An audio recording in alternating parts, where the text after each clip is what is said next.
What I've done here is I've done the power line, which is the vertical line along the left side of Robert, and the head line. And what we want to see is the head stay on the line, and we want to see the lower half of the body pass the power line on the forward part of the swing. So let's watch what goes on here. At about this point now, I'd like to see the club all the way parallel to the ground. Earlier hinge than that. He doesn't get parallel to way out here. So we're going to try to get him to hinge a little earlier, especially with his irons.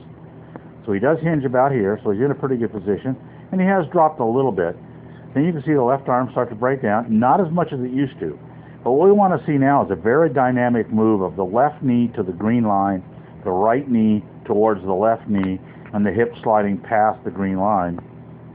He moves a little bit into it, not as much as we'd like, but what happens is because he's not overdoing it or really working hard on it in practice, when he gets out on the golf course, it's going to fall apart.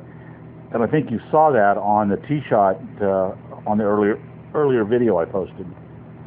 Right on through, not a bad rotation of the shoulders, but again, the hips aren't moving. We're not getting any leg action. Notice the right knee is not turning much at all. So I think what we're going to work on next week is strictly, well, he's not going to be around next week. In 2 weeks, we're going to work strictly on moving the right knee that way in the downswing, so we can get some a little bit more lower body action. We've seen him do that in prior videos, so we know that he can. Right on through to the finish, not a bad forward movement.